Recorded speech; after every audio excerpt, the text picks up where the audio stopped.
तर ज्या काळात हे असं घडत होतं त्या काळात ज्यांना आपण युरोपियन म्हणतो त्यांचं विज्ञान कुठं होतं त्याचाही एक टक्का आहे. तुमच्यापैकी ज्यांना इंटरेस्ट असेल त्यांना मी तो नंतर पाठवेन किंवा विकास सरांची आपण थोडं वेगाने जाऊया. आपण आत्ता ज्यांचं साहित्य उपलब्ध पूर्ण प्रकारात आहे आणि ज्यांच्या साहित्यावर आचार्य प्रफुल्लचंद्र रे आणि institute of chemical science Mumbai ICT Mumbai या लोकांनी प्रत्यक्षात प्रयोग केलेले आहेत त्या 4-5 लोकांचा मी उल्लेख केलाय. नागार्जुन, वाघभट्ट, गोपाळकृष्ण आणि मी शेवटी येणारे आचार्य आणि मध्ये एक आहेत वीर मित्र नावाचे आहेत यांच्याबद्दल मी सांगणार आहे. आता नागार्जुनापासून का सुरुवात केली त्याचं कारणच असं आहे की सगळ्यात जास्त कुणी व्यवस्थितपणे ते कंपाईल केलं असेल आधुनिक विज्ञानाचा तर ते केले नागार्जुनाने. नागार्जुन हे बौद्ध तत्ववेत्ते असावे बहुधा आणि शिष्य होते आणि त्यांनी फार मोठं कंपायलेशन केलं जे आज सुदैवाने जसं तसं उपलब्ध आहे. त्या नागार्जुनापासून सुरुवात झाली आहे. त्यानंतर सगळ्यात मोठं परत केलंय ते वाघभट्टांनी. बृहद संहिता हे नाव तुम्ही काही पुजाऱ्यांच्याकडून ऐकत असाल. कृपया पूजा करणाऱ्या लोकांच्या आणि तुमच्याही कर्मकांडाकडे जाऊ नका, त्याचं ज्ञान पहा. ह्या बृहद संहितेमध्ये प्रत्येक ठिकाणी विज्ञान लिहिलं. बाळांनो, गणपतीला काय व्हायचं कशासाठी ह्याचं सुद्धा विज्ञान लिहिलं, त्यात आपण नाही जाऊन सांग. त्यानंतर गोपाळकृष्ण कविराज आणि ज्यांनी सगळ्यात ज्यांना आधुनिक भारतीय किंवा हिंदू रसायनशास्त्राचे पितामह म्हणतात ते आचार्य प्रफुल्लचंद्र रे. तर हे आपण जात असताना मी तुम्हाला त्याच्या पुढच्या जाऊया आपण, कारण थोडं फास्ट जायचं असेल तर झालं असं की माझं जर तुम्ही तिथे पाहिलं तर या एका बाजूला माझ्या भारतीयांना अभिमान वाटावा आणि भारताच्या संसदेच्या पंतप्रधानाच्या शिक्का जो असतो त्याच्यावर जे एम्ब्लेम आहे त्याला आपण काय म्हणतो, ज्याला आपण अशोक स्तंभ म्हणतो. अशोक स्तंभ म्हणतो ते अशोक स्तंभ आहे आणि दुसरीकडे दिल्लीचा लोह स्तंभ आहे. ह्या दोन स्तंभांनी जगामध्ये पुरावे दिलेले आहे की आमचं विज्ञान किती प्रगत. याच्या मदतीनं सुद्धा हे सांगण्यात आलं. त्यातल्या 2 मी इथं दाखवल्यात, मला अजून बरंच काही दाखवायचं आहे. 2 आहेत, आणखी एक आहे याच्यात चित्रगुप्ताच्या काळातल्या कॉईन सुद्धा आहे, येऊ आपण त्याला. तर हे सगळं नाही एकदम नंबर 2च्या स्टेपवर जा मागे जा मागे जा मागे जा मागे जा मागे जा मागे जा मागे जा मागे मागे मागे एकदम पुढे गेला रे. पण ठीक आहे, त्याच्या स्लाइडकडे मी तुम्हाला सांगतो की आचार्य प्रफुल्लचंद्र रे यांच्या याच्यावर जा. तर ते महत्वाचं आहे. इथे नंबर येत नाही का?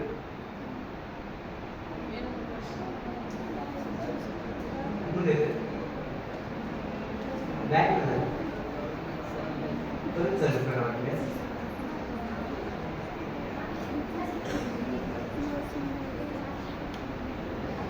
बरं, तोपर्यंत मी आचार्यांनी जे काम केले त्याचा इतिहास मांडला. नागार्जुना रससिद्ध ब्रह्मभट आपण एकूणचे कोणी आहेत हे जे आहेत आणि यामुळं पहिलं काम आचार्यांनी केलं ते का केलं, एखाद्या माणसाचा अपमान झाला किंवा त्याला राष्ट्राचा अपमान झाल्यासारखं वाटलं की ते कशा पद्धतीने त्याच्यावर मात करतात आणि एक वैभवशाली अस्तित्व देशाला संस्कृतीला देतात. त्याचं उदाहरण म्हणजे आचार्य प्रफुल्लचंद्र रे. झालं असं की आचार्य प्रफुल्लचंद्र रे यांची हिस्ट्री थोडक्यात सांगतो तुम्हाला. इथे हे दोन्ही दाखवू आपण. यांनी जे पुस्तक लिहिलं त्या पुस्तकाचं नाव आहे a history of Hindu chemistry. हे या पुस्तक माझ्याकडे आहे. हे या पुस्तकाचं मुखपृष्ठ आहे आणि हे मधपृष्ठ आहे. आता इथं आचार्य रेंच्याबद्दल 2 मिनिटात माहिती सांगतो. आचार्य रे यांना गिलक्रिस्ट स्कॉलरशिप मिळाली होती. त्यांनी BSc 85 ला केलं. त्या काळात PhD ला DSc म्हणायचे. त्यांनी DSc 1987 ला केलं आणि एडिनबर्गला ते केलं. त्यानंतर ते कलकत्ता विद्यापीठात आले आणि प्रेसिडेन्सी मध्ये महाविद्यालयात ते प्राध्यापक म्हणून आणि नंतर इतर ठिकाणी काम करायला लागले. त्यांच्या परिचयात जास्त पुढच्या परिचयात आपण जाणार आहोत. रेंजचं वैशिष्ट्य असं झालं असं की जेव्हा ते प्रेसिडेन्सी महाविद्यालयात आणि कलकत्ता विद्यापीठात रसायनशास्त्र शिकवत होते तेव्हा मार्केलोस बर्थेलो, काय नाव आहे, हा फ्रेंच आहे, मार्केलो बर्थेलो, यांनी काय केलं, जगातल्या रसायनशास्त्रामध्ये आजपर्यंत जे कॉन्ट्रीब्युशन आहे जगातले ते त्यांनी एकत्र करायला सुरुवात केली. त्याला लॅटिन येत होती, त्याला फ्रेंच येत होती, इंग्रजी येत होती आणि आचार्य रेंना ही स्कॉलरशिप मिळाली याचा कारण त्यांना 6 भाषा येत होत्या, बेंगॉली, हिंदी, इंग्रजी, लॅटिन, ग्रीक, संस्कृत, आणि त्यामुळे त्यांना ही स्कॉलरशिप मिळाली होती. बर्थेलोला विज्ञान मासिकामध्ये एक दीर्घ लेखमाला चालवली ज्याच्यामध्ये जागतिक रसायनशास्त्र आणि त्याच्या जगाचा वेगवेगळ्या देश आणि संस्कृतीचं कॉन्ट्रीब्युशन होतं. दुर्दैवाने अशी घटना घडली, ती घटना अशी घडली की त्याच्यात भारतीयांच्या काहीही उल्लेख नव्हता. अनुल्लेखाने मारावं असं होतं किंवा भारतीयांनी जणू काही रसायनशास्त्रात प्रगतीच केली नाही असं दाखवलं. तर फ्रेंच येत होतं रेनना, रेननी दोन तीन लोकांनी लिहिलेले पत्र यांनी जग बदललेलं, पण काही खरी आहे. दुसरे सत्येंद्रनाथ राय मोठे त्यांच्याबद्दल रेनी एक पत्र लिहिलं बर्थेलोला आणि त्यांनी सांगितलं भारतीय तत्त्वज्ञानाचा तुम्ही काही उल्लेख केला नाही. मग बर्थेलोने त्यांना सांगितलं तुम्ही लिहा. मग तात्काळ काय करता येईल, तर आचार्य रे यांनी त्यांच्याजवळ जो ग्रंथ होता, त्या ग्रंथाची नावं होती आत्ताची दाखवली ती, त्याला मी याच्यावरून सांगतो परत मागे नको जायला. आचार्यांनी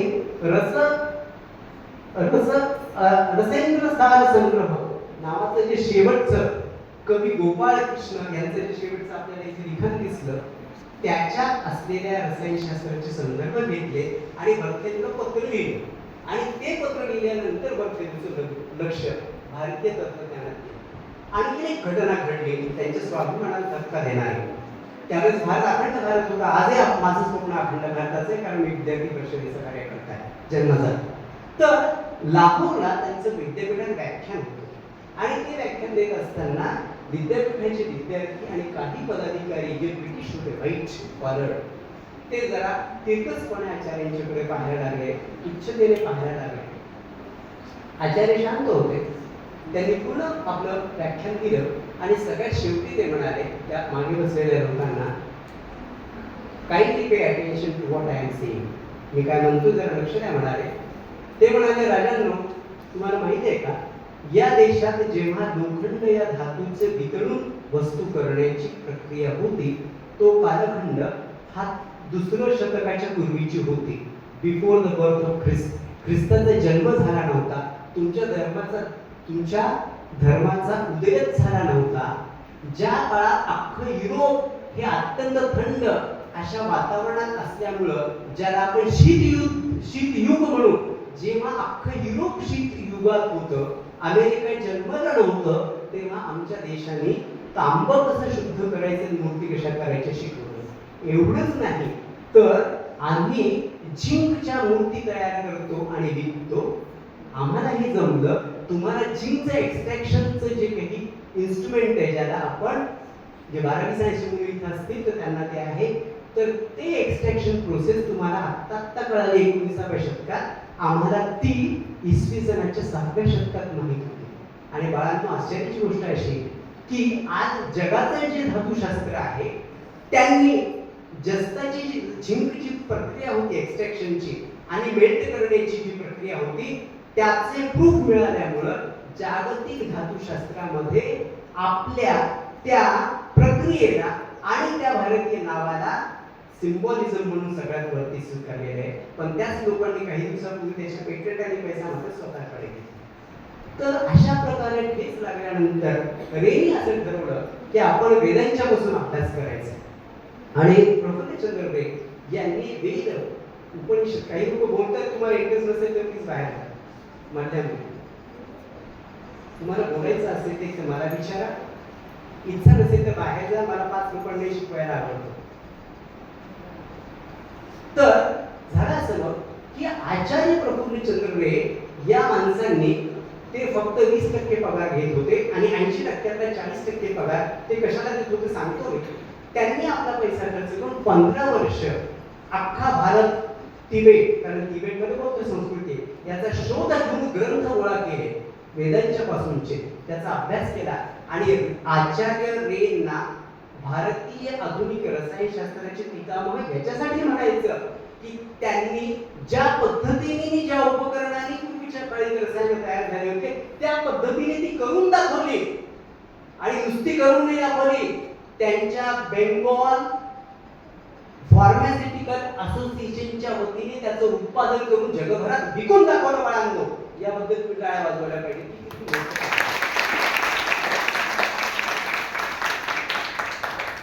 ते श्याम बारडकर नव्हते फक्त इतिहास सांगायला आलेले, ते रे होते. ते म्हणजे थोडं थांबा, माझ्या लॅब मध्ये या, मी तुमचं जिंकचं एक्सट्रॅक्शन करून दाखवतो, तुमच्या समोर करून दाखवतो आणि तुमचे पुस्तकं न वाचता रस समुच्चय ग्रंथ वाचून करून दाखवतो. म्हणून रे मोठे होते आणि रेने याची सुरुवात केलेली आहे.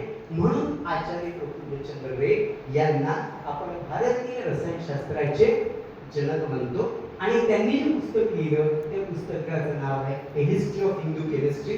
पीडीएफ उपलब्ध आहे 554 पानाची. माझ्याजवळ अर्ध आहे 254 पानाचं आणि मूळ पुस्तक माझ्याकडे, त्याचे मी तुम्हाला मुखपृष्ठ दाखवलेले आहे. आता रेने जे काम केलं त्याला आणि मला जर मुलांच्या गाडीचं झालं की सांगा, म्हणजे आपण फास्ट बोलला वेळ निघून झालेला असतो. बाळांनो, आयुष्यात महत्व कशाला आहे चिंता. तुमच्या माहितीसाठी माझं शिक्षण, मला इच्छा होती माझी एक क्लिप दाखवायची. माझा जेव्हा सत्कार झाला इंटरनॅशनल त्या परिषदेत ना, तेव्हा त्या मॅडमने मला बोलायला लावलं. मला 10वीपर्यंत विज्ञानाचा शिक्षक नव्हता आणि मी तुमच्यापेक्षा जास्त जाणीव करून आपलं शिक्षण केलं. मला जास्त कल्पना आहे. रेनी काय काय काम केलंय ते थोडक्यात आढावा आपण घेऊया. त्यांनी मेटल नायट्रेटचं काम केलं, ammonium nitrate, chemistry of sulphur compound, coordination कंपाऊंडचं काम केलेलं आहे. पुढे कोणाला घ्यायचं आहे. याच्या अगोदरची जी एक फिल्म होती त्या पेजवर ती होती बंगाल केमिकल अँड फार्मास्युटिकल असोसिएशनची. ती अत्यंत महत्त्वाची होती. बाळांनो, त्यांनी काय केलं,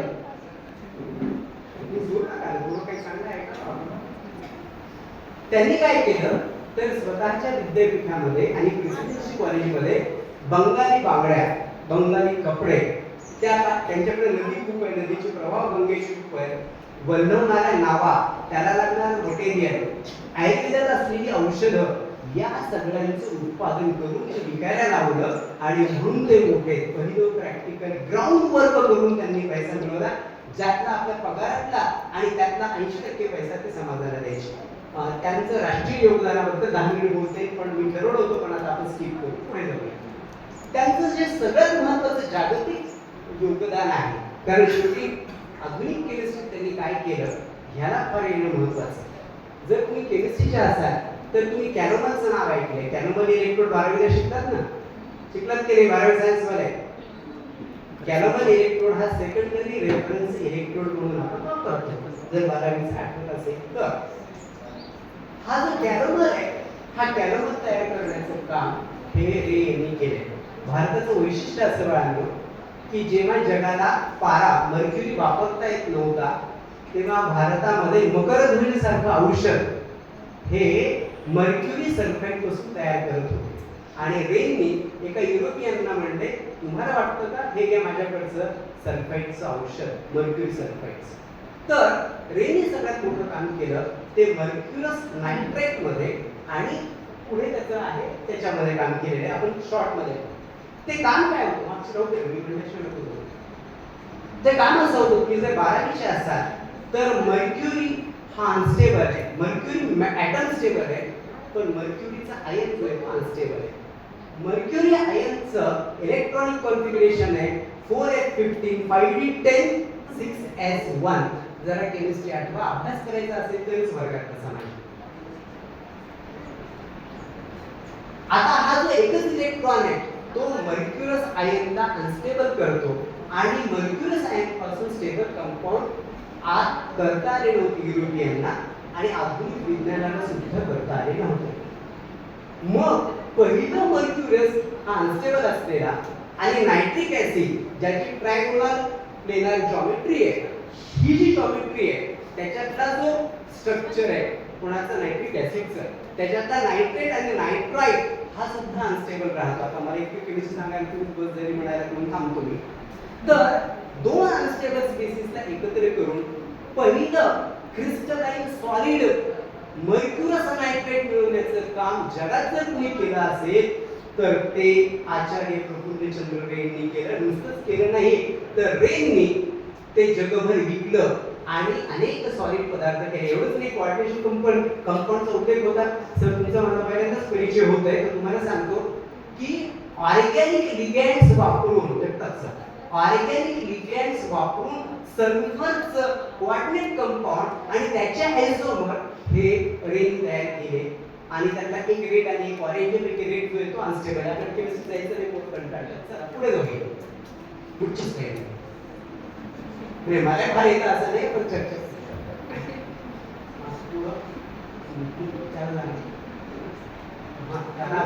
आपण तर ठीक आहे. तर जे आहे ते राहू आता तुला जर वेगाने का म्हणत असतील तर जाऊया आपण. काय करणार ठीक आहे आपण जाऊया. मुलांना मी तुम्हाला केमिस्ट्री जर कंटाळवाणी वाटलं तर मी फार इंटरेस्टिंग गोष्टी सुद्धा सांगणारच आहे. पण मला पळायचं असेल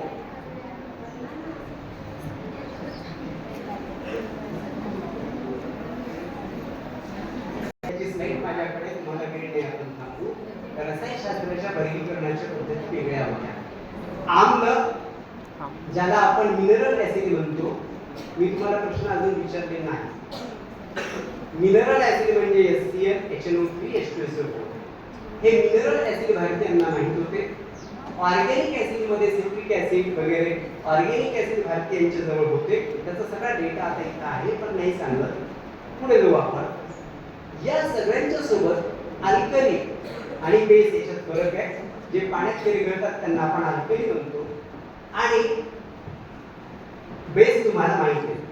तर रेनी केलेल्या काही आता तुम्ही फार गडबड करायला कुठून काही पैकी एका उदाहरणाला मी जातो.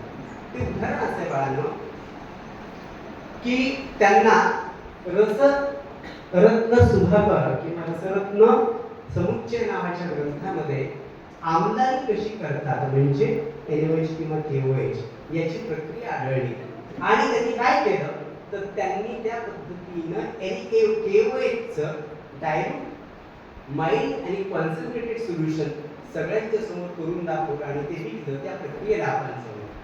ती प्रक्रिया मुळात अशी होती. तुम्हाला आश्चर्य वाटेल पूर्वीच्या काळी समुद्र मंथनाची गोष्ट भारतात यासाठी महत्त्वाची बाळांनो की इलेक्ट्रोलायसिस पद्धतीनं समुद्र मंथनातून अनेक क्षार मिळवलेले आहेत. भारतीय त्यांना लवण म्हणतात आणि धातूंचे जे पार्टिकल्स आहेत त्यांना आपल्याकडे चूर्ण मांडण्याची पद्धत आहे. ओके ठीक आहे. हे माझं सगळं लोणावळ्याचं आहे. हे बघा 555 पेजेसचं एक हिंदू केमिस्ट्रीचं पुस्तक आहे आणि परत आधुनिक विज्ञान आहे. एवढं मला शॉर्ट टाइम मध्ये सांगायचं तर ठीक एवढी मारूया. तर ते असं आहे की त्याच्यात असं लिहिलं होतं की काही विशिष्ट वनस्पती रे असं म्हणतात जिथं केमिस्ट्री लॅब असते तिथं प्रचंड मोठी अशी बॉटनिकल एरिया असला पाहिजे सर्वे आणि सगळी औषधीय वनस्पती तिथं आपण काय केली पाहिजे रोपित केली पाहिजे.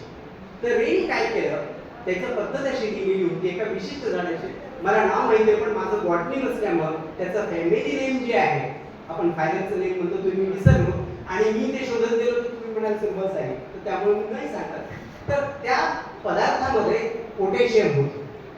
काय होतं पोटॅशियम मिळतं त्याच्यामध्ये. मग त्याच्या मुळामध्ये आणि पानामध्ये पोटॅशियम मिळतं. तर प्रयोग असा आहे की एका ठिकाणी त्या झाडाची मुळं पानं तोड एकत्र करायची तोडून जमीन स्वच्छ करून त्यानंतर त्यात वाळलेले घ्यायचे. त्यानंतर समुद्र आणि नद्यामध्ये असलेले शंख शिंपले लक्षात घ्या शंख शिंपले ज्याच्यामध्ये काय आहे कॅल्शियमचे क्षार आहे. ओके हे एकत्र करायचे ते रचायचे आपण गुढी रचतो तसे आणि ते रचून त्याला अग्नी लावायचा अग्नी प्रज्वलित करायचा आणि तो जवळपास 4 तास चालवायचा. 4 तास चालवल्यानंतर जसं यज्ञ झाल्यावर होतं तेव्हा ते सगळं मटेरियल भस्म होतं. भस्म झालेलं पांढरं मटेरियल घ्यायचं त्याचं गाळण म्हणजे वेगळं करायचं आणि ते मटेरियल थंड झाल्यानंतर पाण्यामध्ये मिसळायचं. पाण्यामध्ये तुम्ही किती मिसळता त्याच्यावर तयार होणारा पोटॅशियम हायड्रॉक्साईडचं वेगवेगळ्या प्रकारचं डायल्यूट, मीडियम आणि कॉन्सन्ट्रेटेड सोल्युशन तयार होतं. कॉन्सन्ट्रेटेड सोल्युशन तयार करण्यासाठी मी सांगितलं की ते तयार झालेल्या सोल्युशनला एका विशिष्ट तापमानापर्यंत तापवा म्हणजे ते कॉन्सन्ट्रेटेड होईल. बाळांनो, नुसतंच रेन मोठं साईज किती साईज नाही होत का? ठीक ओके नाही बाळांनो, राहू दे. ठीक आहे. डाव्या बाजूला संस्कृत मध्ये लिहिले, मला संस्कृत येत नाही. सोनू सरांना म्हणाल होतो आपण दोघं मिळून नाटकाचा प्रयोग करूया. ते काय आले नाहीत नाटकाचा प्रयोग करायला, तर आपण त्याचं संस्कृत जे ग्रंथात होतं ते मी वाचत नाही. या प्रक्रियेत ही प्रक्रिया फक्त सांगतो. या प्रक्रियेत झाडापासून मिळालेले जे कंटेंट्स आहेत,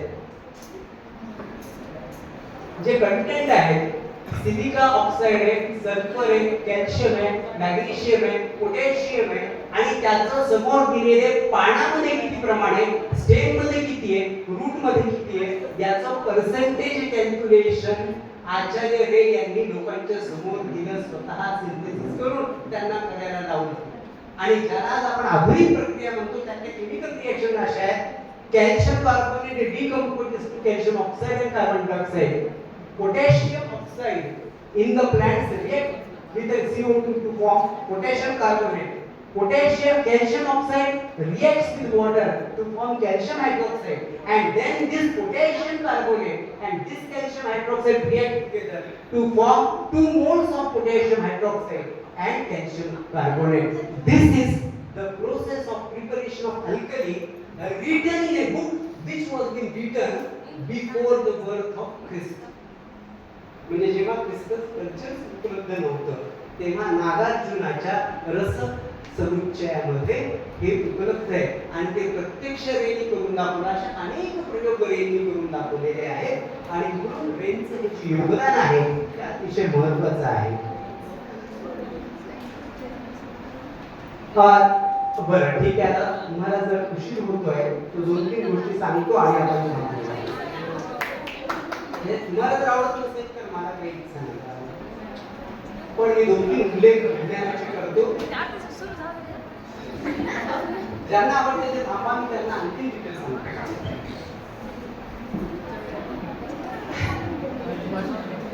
एक घटना अशी घडली,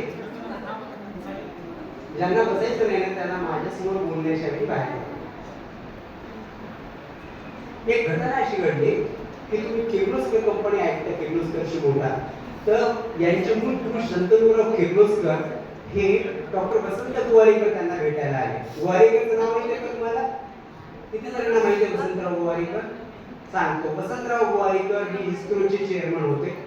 वसंतराव गोवारीकर हे माजी पंतप्रधान पी.व्ही. नरसिंहरावचे सल्लागार होते.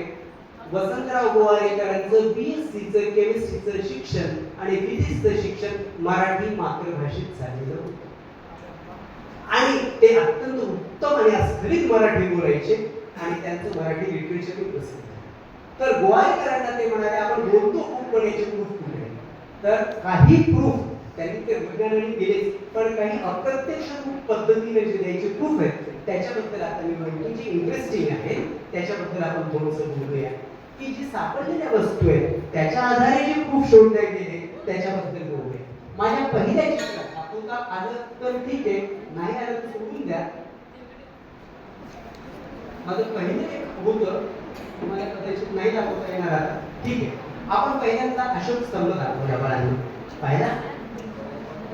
भारतात अशोक स्तंभ किती ठिकाणी आहेत माहिती आहे तुम्हाला? भारतामध्ये सारनाथला अशोक स्तंभ आहे ज्याची प्रतिकृती आपण वापरतो. बिहारमध्ये वैशालीला आहे, नालंदाला आहे, 4 ठिकाणी आहे. आता या अशोक स्तंभाचं वैशिष्ट्य काय माहितीये का? तर हे अशोक स्तंभ हे बेटा फक्त दुसऱ्यांना डिस्टर्ब करू नये, आपल्याला डिस्टर्ब झाला नको वाटलं तर बाहेर जायचं. हा जो अशोक स्तंभ आहे हा अशोक स्तंभ, आता मी इंटरेस्टिंग गोष्टी सांगतो केमिस्ट्री कॅन्सल करून. हा अशोक स्तंभ हा दगडांचा आहे, धातूचा केलेला नाहीये. पण या दगडावर अशोक स्तंभाच्या वराहमित्र नावाच्या शास्त्रज्ञांनी एक वज्रलेप तयार केला होता. आणि हा जो वज्रलेप आहे, हा वज्रलेप त्या दगडावर पूर्णपणे वरती रेखांकित केला की ती वस्तू धातूंच्या सारखी दिसते. म्हणून आपल्याला अशोक स्तंभ जो आहे ना, तो असं वाटतो की हा धातूंचा आहे, पण हा धातूंचा नाही. आणखी एक गमतीदार कल्पना आपल्याकडे होती ती सांगा. आपल्याकडे भगवान बुद्ध असतील, भगवान जैन असतील, म्हणजे महावीर असतील, अशी थोडी थोडी म्हणजे मोठी माणसं गेली की त्यांची शरीर जतन करण्याची पद्धत जशी पिरॅमिडमध्ये होती तशी आपल्याकडे होती. त्यामुळं यांच्या शरीरावर दिव्य लेप दिला जायचा, दिव्य लेप, ज्याच्यामुळे त्यांची बॉडी फार वर्ष राहायची. आणि हा दिव्य लेप जो आहे तो नागार्जुनाच्या रसरत्नाकरमध्ये याचं वर्णन होतं. आणि ते वर्णन असं आहे, पहा कोणकोणते एलिमेंट्स आहेत. मर्क्युरी, गोल्ड, HgAu, सल्फर आणि बोरॅक्स Na2B4O710H2O या सगळ्यांचं एका विशिष्ट प्रमाणात मिश्रण घेऊन, तुम्हाला आता इंग्लिश झाल्यावर मग मी प्रमाण वगैरे चालू नाही त्या क्लिकवर, याचं विशिष्ट प्रमाण करून दिव्य ते लेप दिला जायचा. अशा पद्धतीचा लेप उपलब्ध आहे.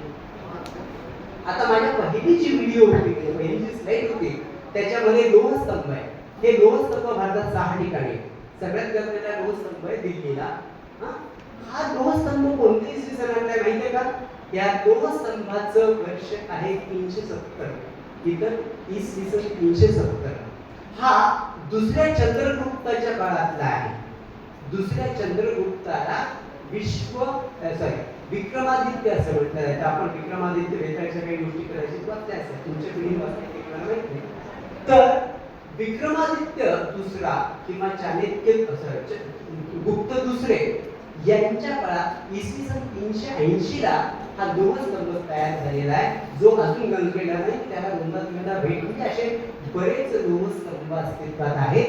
विशेष आश्चर्याची गोष्ट की त्याच्या कंपोजिशन मध्ये आयर्न आहे आणि आधातू आहे, फॉस्फरस आहे, सल्फर आहे आणि इतर काही धातू काही प्रमाणात आहेत. तो अजून गंजलेला नाही.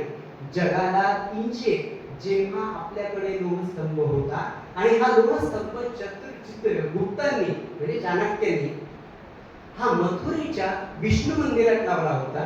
पण नंतर आपल्याकडे मुघलांचं आक्रमण झालं, बऱ्याच गोष्टी झाल्या आणि हा नंतर पळून दिल्लीला नेण्यात आला. तो आता इतिहास तुमचे देवशी सर सांगतील नंतर. आणि आता तो दिल्लीला लावण्यात आलाय.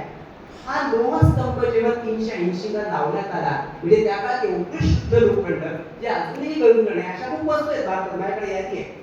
या वस्तू जेव्हा उपलब्ध होत्या लोखंडाच्या शुद्धीकरणाच्या, लोखंड मिळवण्याच्या, त्याला आपण मेटलर्जी म्हणतो केमिस्ट्रीच्या भाषेत, त्या काळामध्ये युरोपियन जन्माला आले नव्हते विज्ञानामध्ये. त्यांचं अजून ज्याला आपण काय म्हणू, मी म्हणलं कोल्ड एज जे होतं, ही युग संपलंच नव्हतं. अजून त्यांना मॅटर्स माहित नव्हता. तर त्यांना लोह कुठून माहित असणार आहे, ही त्यांची दुसरी गोष्ट. तिसरी म्हणजे आता इतिहासाचे दाखले उदाहरण देतो पाठावर. तुम्हाला माहिती आहे अलेक्झांडरने आपल्या देशावर राज्य केलं, माहिती आहे, म्हणजे आक्रमण केलं आणि अलेक्झांडर एका वेगळ्या पद्धतीनं पराभूत होऊन परत गेला. ती गोष्ट आहे राजा पुरुची आणि अलेक्झांडरची. जेव्हा अलेक्झांडरचे सैन्य थकलं आणि विशाल भारताची समृद्ध संस्कृती पाहून त्यांनी सांगितले की आता आम्ही लढणार नाहीये, म्हणजे ते थकलं होतं. तेव्हा अलेक्झांडर परत जायला निघाला. तेव्हा अलेक्झांडर तुकडा असं म्हणाला की मला तुझ्याकडून काही भेटवस्तू पाहिजे. राजाला भेटवस्तू द्यायची प्रथा होती. तर त्यांनी काय मागावं, त्यांनी भारतात तयार झालेल्या लोखंडीची तलवारी त्यात मागितल्या. आणि 5व्या शतकात, इसवी सन 5व्या शतकात पुरू राजांनी तक्षशिला येथे अलेक्झांडरची भेट घेऊन त्याला कोणत्या वस्तू प्रदान केल्या, लोखंडी तलवारी. पुढचं एक अभिमान वाटणाऱ्या गोष्टी सांगून आपण थांबू. तुम्ही जर म्हणत असाल तर तुम्हाला चोळ साम्राज्य माहिती आहे का? कारण मोदी परवा जेव्हा तामिळनाडूत गेले तेव्हा जरा बातम्या ऐकल्या असतील किंवा आपली नवीन संसद आली का त्यावेळेस एक मॉन्युमेंट ठेवलाय, त्याच्यावर काँग्रेसने बरंच घमासान केलं. तुम्ही कदाचित राजकारणात गेला असाल तर चोळ साम्राज्याचं प्रतीक होतं. आता चोळ साम्राज्य का भारतात महत्वाचं, जर गुप्तांचं होतं तसं की चोळांची राजधानी म्हणजे हे तामिळनाडूतले, इथून यांचं राज्य कुठं होतं तर जावा, सुमात्रा, इंडोनेशिया. म्हणून आजही तिथं सर्व हिंदू मंदिर आहेत, तिथं दररोज रामायणाचे प्रयोग होतात. तिथल्या मोठ्या कंपन्या, मोठ्या विमान कंपन्या यांची नावं रामायणावरून आहेत, लक्षात ठेवा. तर हे चोळ राज्याचं 10व्या शतकातला जो चोळ होता म्हणजे राजा होता, त्यांनी नटेश्वराची मूर्ती घेतली. नटेश्वर पाहता, दोन मूर्ती बदलता पाहता, एक नटेश्वर आणि दुसरं अर्धनारी नटेश्वर. तर ज्यांना इंटरेस्ट आहे त्यांच्यासाठी मी सांगतो, तुमच्या प्राचार्यांना मी करून ते ऐकवलेलं आहे. तामिळनाडूमधल्या चिदंबरम नावाच्या गावी, काँग्रेसचे नेते चिदंबरम नाही, चिदंबरम या गावी पहिल्यांदा नटेश्वराची मूर्ती सापडली. ती संकल्पना आली, अर्धनारी नटेश्वराची संकल्पना आली आणि चोळ साम्राज्याने ती मूर्ती ब्रॉन्झ मध्ये त्या काळात घडवलेली उपलब्ध आजही आहे. हे लक्षात ठेवा, हे ऐतिहासिक आहे. आणि तुम्हाला जर कदाचित विज्ञानात इंटरेस्ट असेल तर आता थोडं सगळं सोडून देतो आणि मी तुम्हाला फक्त एक वाक्य याच्याबद्दल सांगतो. रेंजच्या बरोबर काम करणारी जी माणसं होती ती किती मोठी होती, त्यांचे विद्यार्थी. त्याच्यातलं पहिलं नाव होतं मेघनाथ सहांचं. मेघनाथ सहा या माणसाला 6 वेळा नोबेलचं नॉमिनेशन आहे. त्यांचं काम, त्यांनी जे काम केलंय ते इक्वेशन ऑफ आयनायझेशन आणि सूर्याच्या किंवा ग्रह ताऱ्यांच्या पृष्ठभागावर काय घडते हे याच्याबद्दल तुम्हाला इंटरेस्ट आहे. दुसरं मोठं नाव जे आहे त्या नावात आहे सत्येंद्रनाथ बोस. तुम्ही ऐकलंय काय? Bose Einstein condition of or state of matter. तर हे बोस हे त्यांचे विद्यार्थी.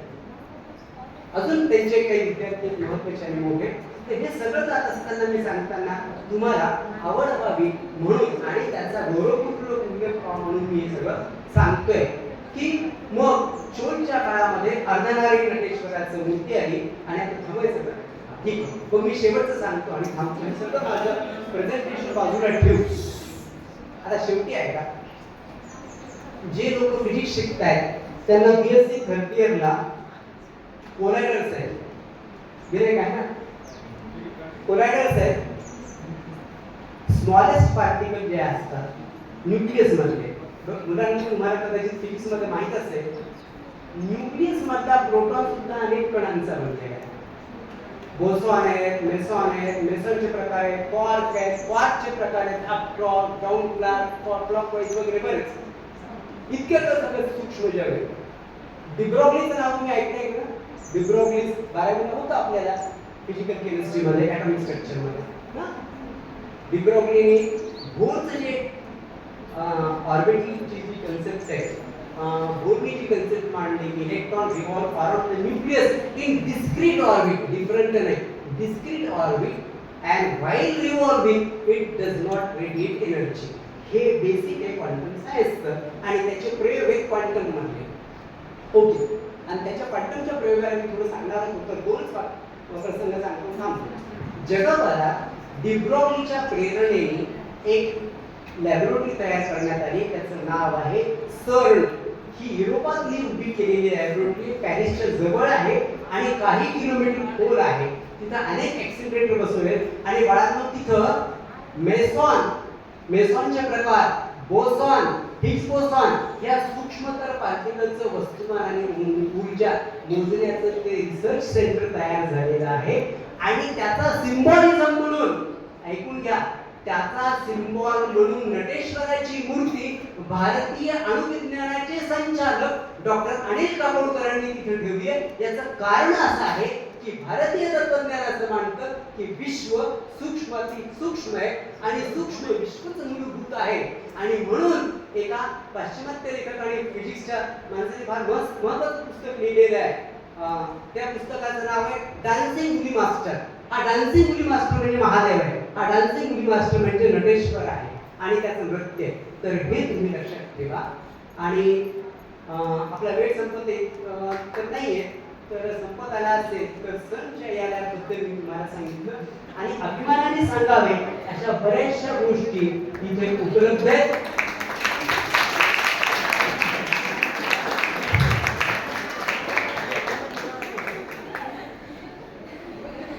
मी जेव्हा इथे होतो ना, माझं जेव्हा मॅडमला विचार कोणाला विचारायचं सिनियर लोकांना.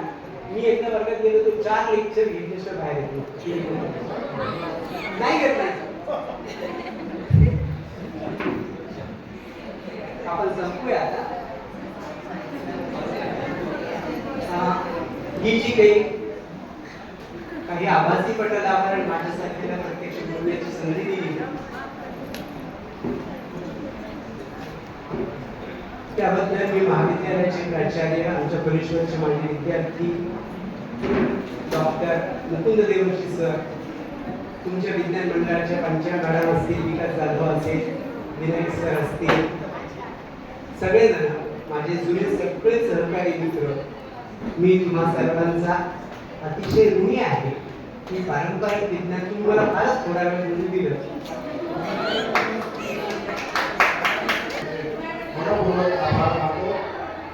सर्व प्राध्यापक बंधू भगिनी, विद्यार्थी सर्व सहकारी यांचे आभार मानतो आणि समन्वयकाच्या परवानगीने हा व्याख्यानाचा कार्यक्रम संपला असं मी जाहीर मध्ये आहे त्या कंपाऊंडचं नाव.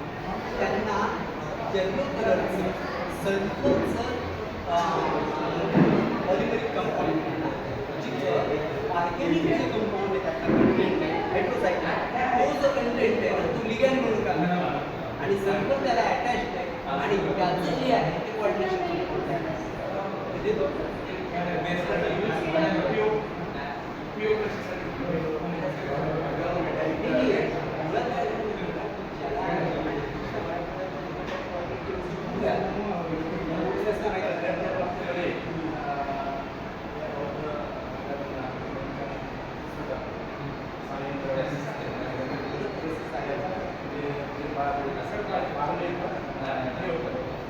वाचलो जे ग्रीक अल्केमी पुस्तक काढलं त्याला भारतीय रसायनशास्त्र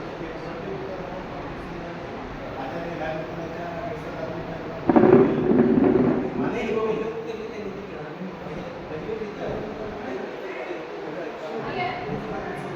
किती लेटेस्ट आहे त्या भारतीय मला पूर्ण इतिहास असा आहे हे पुस्तक प्रकाशित सुद्धा युरोपियननी केले. अल्केमीला उत्तर त्यांनी भारतीय रसायनशास्त्राचा लेख दिला. तो भारतीय 50 पानाचा लेख त्या सावंतच्या इंटरनॅशनल जर्नलमध्ये त्यांनी प्रसिद्ध केला.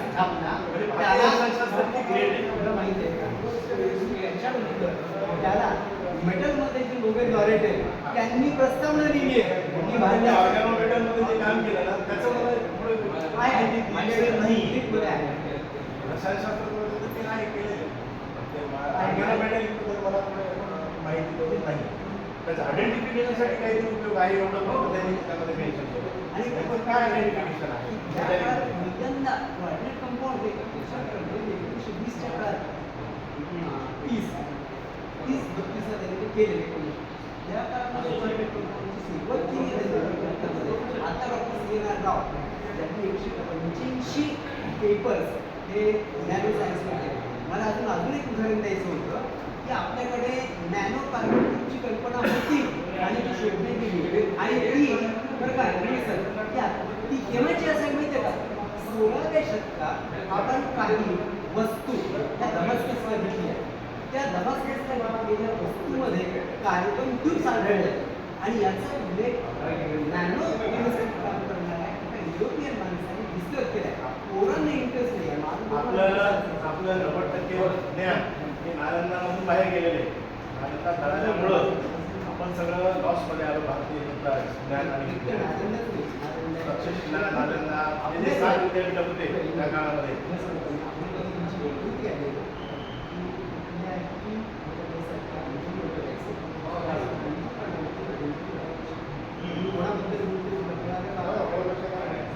वाचन केले मी वाचन केले मी 7 विद्यापीठात झाली. ही जी संस्कृती आधीच चालू आहे आत्ता जास्त काय प्राच्य विद्यार्थी जगातला आशियातलं सगळ्यात मोठं संशोधन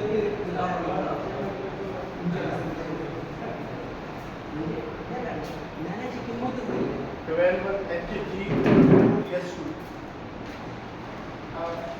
मला वाटतं कंपाऊंड मॉलिक्यूल आहे मेटॅलिक ऑर्गॅनोमेटॅलिक डिटेल आहे ते माझ्या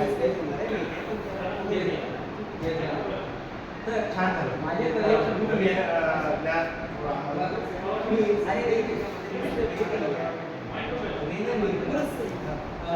कॅरोमल कसा तयार करायचा पहिल्यांदा